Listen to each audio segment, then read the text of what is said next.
ఎందుకంటే నూతన మందిరము ఆరంభమైన సమక్షమైంది కాబట్టి వార్షిక ఆరాధన సందర్భంగా ఈవేళ జెండావిష్కరణ, అలాగే ఇప్పుడు వేదాంత అతీత వైజ్ఞానిక మొదటి సభ జరుపుకుంటున్నాము.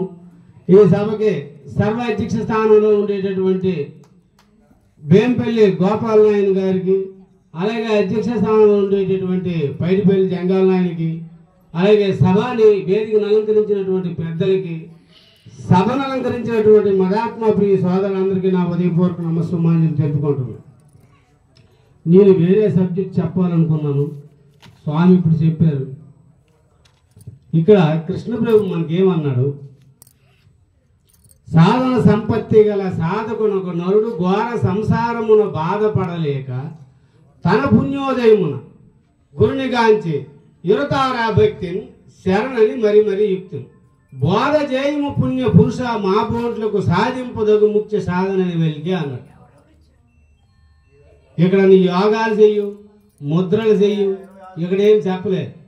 ఆయన సాధన సంపత్తి గల సాధకుడు అంటే ఏమిటి అర్థం అంటే, నిత్యమైనటువంటిది ఏది, అనిత్యమైనటువంటిది ఏది, ఇహమూత్రార్థ ఫలభోగ విరాగము, సమాధి సత్య సంపత్తి, ముముక్షత్వం, ఇది సాధన సంపత్తి గల సాధకుడు. అంటే నిత్యమైనటువంటిది ఏది, ఇంతవరకు కూడా తాను గ్రంథాలు చదివి గురువుల దగ్గరికి చేరి, అద్వైత గురువుల దగ్గరికి చేరి ఆయన తెలుసుకున్నది ఏమి అంటే బ్రహ్మ సత్యము, జగత్ మిథ్య. బ్రహ్మ సత్యం, దానికి నీ యోగాలు వేయవలసిన పని లేదు, ముద్ర లేదు. తల్ల కిందలో పడ్డ తనువు నీవు కావని అన్నాడు కృష్ణప్రభు. నువ్వు తల్ల కింద పడినా లేకపోతే ఎన్ని శాస్త్రాలు చదివినా ఇవి కాదురా నాయన. నిత్యమైనటువంటిది ఏది, వివేక జ్ఞానం ఉండాలి. అనిత్యమైనటువంటిది ఏది అనేటటువంటి విధానాన్ని మనం తెలుసుకోవాలి. అప్పుడు నిత్యమైనటువంటిది ఏమిటి ఈ బ్రహ్మ విద్యలో అంటే బ్రహ్మ సత్యము, జగత్ మిథ్య. ఆ తర్వాత ఏమి, ఏమూత్రార్థ ఫలభోగ విరాగం. ఏమూత్రార్థ ఫలభోగం అంటే అర్థం ఏమిటి, ఇక్కడ మనకి సాలోక్యము, సామీప్యము, సాయుధ్యము, సారూప్యం అనేటటువంటి పదవులు ఉన్నాయి. ఆ తర్వాత యహములో మనం కోటీశ్వరులుగా ఉండి ఎన్నో డబ్బులు సంపాదించుకునేటటువంటి ఇక్కడ మనం అష్టైశ్వర్యాలు అనుభవించవచ్చు. అది కూడా యహంలో కానీ పరములో కానీ దేని అందు ఆశ లేక వైరాగ్యము కలిగి ఉండి తను తాను అందుకుంటే భగవద్గీతలు అంటాడు. ఏమంటాడు అంటే ప్రజాహోతి యథాకామాన్ సర్వాన్ పార్థ మనోగత ఆత్మన్యో ఆత్మనా తుష్టతే స్థిత ప్రజ్ఞ తదా ఉచ్యతే అంటాడు. ఏమన్నాడు, ఆత్మన్యో ఆత్మనా తుష్టతి అంటే ఇహములో కానీ పరములో కానీ ఏ శౌచ్యాలు అక్కర లేకుండా తన అందే తాను రమించుట, ఏ మూత్రార్థ ఫలభోగ విరాగం. ఇక శమదమ సత్య సంపత్తి. శమం అంటే అంతరేంద్రియ నిగ్రహం. అంతరేంద్రియం అంటే మనసు, బుద్ధి, చిత్త, అహంకారం అనేటటువంటివి అంతరేంద్రియం.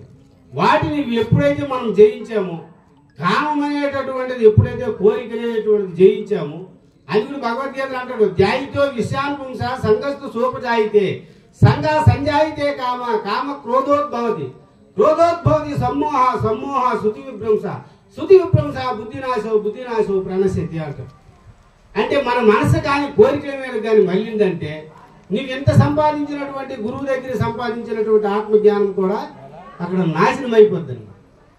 కాబట్టి ఇక్కడ యహమూత్రార్థ ఫలభోగ విరాగము, సమాధి సత్య సంపత్తి ఇవి కూడా చేసిన తర్వాత నీ ముముక్షత్వం అనేటటువంటి నువ్వేం చేయక్కర్లేదు. అది తన మటుకు తానే నువ్వు ముముక్షవత అవుతావు.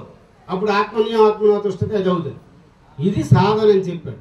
అప్పుడు ఏమన్నాడు, సాధన సంపత్తి గల సాధకుడు అంటే తన్ను తాను ఎరిగాడు, నేనే ఆత్మస్వరూపుణ్ణి అని తెలుసుకున్నాడు. మనకు అదే భద్రాద్రి రామశతకంలో చెప్తున్నది, ఆకాశ పంచకం అంతరేంద్రియములు, ప్రాణాదులు వాయు పంచకంబు, జ్ఞానేంద్రియులైదు వైశ్వానర పంచకంబు, ఉప్పు పంచకంబు, శబ్దాదులైదు, కర్మేంద్రియములైదు కడుభూము పంచకం, బిట్లు 25 ఇంద్రియములు. ఏమన్నాడు, 25 ఇంద్రియములు ఇవి ఆత్మ కాదని, ఇన్నింటి జరిగిన ఎరుగియే పరమాత్మని. ఇంకెందుకయ్యా నీకు సాధన?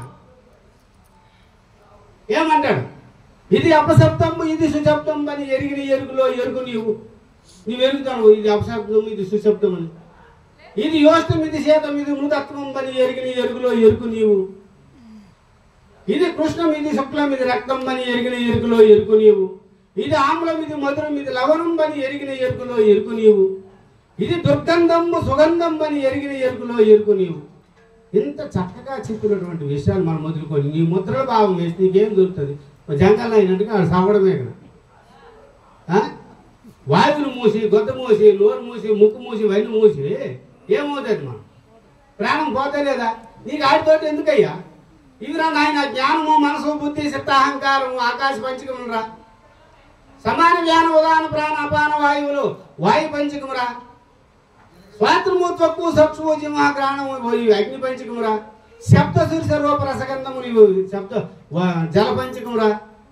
వాక్కు పాని పాదము గుహ్యము గదము ఇవి కర్మేంద్రము ఇవి పృథ్వీ పంచకమురా. ఇన్నింటిని ఎరిగిన ఇవి ఏదైతే ఎరుగుతున్నదో అదే ఎరుకురా, అదే ఆత్మరా, అదే నీవురా అని చక్కగా గురుదేవులు మనకు చెబుతుంటే మనం ఇంకా ఒంటి కాలు మీద జపాలు చేసి తల కింద పెట్టి ముద్ర వేసి ఇవన్నీ మనకు అవసరమా? అవసరం పెట్టలేదు కదా. ఉండండి ఉండండి. జయ సద్గురు మహారాజ్కి. ఇన్నింటిని ఎరిగి ఎరిగే పరమాత్మని సాంఖ్య యోగంపు సాధించి శక్తి నుండు ముక్తి చెందును మీ పాద భక్తితో. ముక్తి చెందాడు అక్కడ. ముక్తి అంటే అర్థం ఏంటి? తను తాను తెలుసుకున్నాడు. ఇందాక అన్నట్టుగా ఆత్మన్యం ఆత్మనాతుష్టది, తన అందే తాను రమించేటటువంటి స్థితి తెలుసుకున్నాడు. ఈ ఎరికే జ్ఞానం, ఈ జ్ఞానమే పరమాత్మ. అన్ని ఉండే శ్రవణేంద్రముల శబ్దములు వినుచుండు, శర్మేంద్రముల స్పర్శను నెరుగు, చక్షురేంద్రముల వీక్షించు రూపములు రూఢిగా జింహ చే రుచులు నెరుగు, గ్రాణ రంధ్రముల గ్రంథమా గనుచుండు వాక్కులా వహించు వాక్యములు. ఇన్నింటిని ఎరిగిన ఏ జ్ఞానం ఎరుగుచున్నదో ఆ జ్ఞానమే ప్రజ్ఞానం మనసు శృతులు పలుకుచుండు. అట్టి ప్రజ్ఞాన లక్ష్యార్థం అనుభవంబు నీ రూపు నిక్కంబు నిజపదంబు. ఋగ్వేదంలో చెప్తున్నాడు ప్రజ్ఞానం బ్రహ్మ. శ్రవణేంద్రుడు ఏదైతే శబ్దం వింటుందో, ఇప్పుడు నేను చెప్పిన బోధాలను మీరు ఎట్లయితే వింటున్నారో, శర్మేంద్రములు సరిసిన నెరుగు. ఇప్పుడు మనకు సయాస్తుందా ఒక్క పెడుతుందా అనేటటువంటిది. శర్మేంద్రుడు సరిసిన చక్షురేంద్రుడు వీక్షించు రూపములు మీ రూపాలని ఇప్పుడు చూస్తుంది అదే. కళ్ళు చూడటం లేదు ఇక్కడ, అన్ని చూసింది అదే, వినిది అదే, సొసిలు ఎరిగింది అదే, రూపాలు చూసింది అదే. జీవచ రుచులు నెరుగు, గానరంధ్రంలో గంగమా గనుచుండు, ముక్కు చేత వాసనలు కనిది అదే. ఇన్నింటిని ఎరిగిన ఏ జ్ఞానం ఎరుగుచున్నదో ఆ జ్ఞానమే ప్రజ్ఞానం అనొచ్చు. అట్టి ప్రజ్ఞాన లక్ష్యార్థం అనుభవం. అది కానీ అనుభవం కానీ వస్తే అదే నీ రూపు నిక్కంబు నిజ పదంబు. ఆ రూపే కదా మనకి భద్రాద్రి రామశర్మలు 6వ పద్యములు చెప్తాడు. నిత్య నిరాకార నిరుప్రద అఖండ నిర్మల నిర్గుణ నిష్కలంక నిష్కర్మ నిష్క్రియ నిస్సంగ నిర్ద్వంద నిరుపమ నీరేంద్ర నిర్వికల్ప నిష్ప్రపంచ వ్యయ నిశ్చల నిశ్శబ్ద నిర్వచన ఆనంద నిర్వికార నిర్విశేషాశించ నిరతిశయానంద స్వస్వరూపము నిస్సంశయముగా వారి శాసన కైలాస వాసవాదులకైన వర్ణింప నలివేగునే. ఆ స్థానం తెలుసుకోవాలంటే అది గురుసేవ చేయాలి. గురుసేవ చేసినప్పుడే గురువుకు మినగా దేవుడు లేడని ఎప్పుడైతే మనం తెలుసుకుంటామో, ఆ తెలుసుకునేటప్పుడు ఆ గురువే సర్వానికి అధిష్టాన పురుషుడు. అతనే సర్వ మనకి మన భవబంధం అనేటటువంటి సముద్రాన్ని దాటించి చేసినటువంటి వాడు కదా. అతను నావే అయితేనే మనం అవతల దాటగలం. ఈ సంసారం అనేటటువంటి సముద్రం మామూలు సముద్రం అయితే మనందరికీ తెలుసు, తప్పేసుకుని వెళ్ళిపోవచ్చు. కానీ సంసార సముద్రం ఎట్లాగా ఉన్నది? 3 విధములుగా ఉన్నది. ఏమిటిది? ఈ దేహ సంసారము, అంతర సంసారము, శుద్ధ సంసారం. దేహ సంసారం అంటే ఏమిటి? తల్లిదండ్రులు, భార్య, తనయులు, మిత్రులు, ధనము, సహోదరులు, తనులైన ఈ సంసారాన్ని మనం దాటిపోతాం. ఎందుకంటే ఇంటికాడ భార్యతో బాధలు పళ్ళకి చేసుకుని దాటుకుని వెళ్ళిపోగలం. వెళ్ళిపోయి కొండ గృహంలో ఉంటాం. కొండ గృహంలో ఉండి మనం దాటగలం. అంతర్ సంసారం అంటే అర్థం ఏంటి? ఇంద్రియాలే. నీకు అక్కడ తిడతాయి అవి. జపంలో కూకునే ఎడవు, తపంలో కూకునే ఎడవు. నువ్వు కాళ్ళ కింద పడి సాధన చేసినా తిడతావు. నీకు అది మళ్ళీ ఊరు దుక్కే మనసు లాగుతుంది, మంచి రుసులు దుక్కే మనసు లాగుతుంది, మనం అలవాటుగా ఉంటే అడ్డే లాగుతుంటుంది. అన్ని అలవాట్లు చేసినటువంటి ఆ అంతర్ సంసారం ఎవడు కూడా ఎటువంటి వాడు కూడా నెగ్గలేడు. దాన్ని జయించినటువంటి వాడు నిజమైనటువంటి వాడు. ఈ 2 పోను జయించాడు అనుకో, సొత్తు సంసారాన్ని ఎవడైనా దాటగలడా? సొత్తు సంసారం అంటే ఏంటి? అలాంటి శంకరాచార్యుల వారు, ఈ వ్యాస భగవానుడు ఇలాంటి వాళ్ళు దాటలేకపోను. సొత్తు సంసారం అంటే ఆత్మే. తన్ను తాను ఎరగడమే. తన్ను తాను ఎరిగినట్టు ఎవరైతే ఎరుగుతారో అప్పుడు పరిపూర్ణ గురుడు కానీ దర్శనం కానీ మనకు జరిగినట్లయితే అప్పుడు శుద్ధ సంసారాన్ని కూడా ఇది విడిచిపెట్టి శుద్ధ సంసారమే బంగారు సంఖ్యలు. అటువంటి ఆత్మ అనేటటువంటి ఈ బంగారు సంఖ్యలు తెంపాలంటే ఎవరు కావాలా? అచిల గురుడు కావాలి. అచిల గురుడు దొరికితేనే మనకి నిజంగా తగిలి మనకి తొలగదాస్తాడు. కానీ లేకపోతే ఈ జన్మ బంధం నుండి ఈ జన్మ మరణం అనేటటువంటి జన్మ బంధం నుండి మనకు తొలగదేడు. అందుకని జనులారా జన్మ మరణములను తొలంగని ద్రోయి చాలు లక్షణయుతమై వినువారికి కనువారికి అంటాడు. జనులారా జన్మ మరణములను తొలగ ద్రోసేటటువంటి బోధ ఏదైనా ఉందంటే ఒక అచిల బోధే. నువ్వే బోధలు కూడా తెలియదు. ఆ ఆత్మ నేను తెలుసుకున్నప్పుడు కూడా క్షీణే పుణ్యం మత్స్యలోక విశంతి. మళ్ళీ నీ పుణ్యం క్షీణించిన తర్వాత నీవు జన్మకు రాక తప్పదు.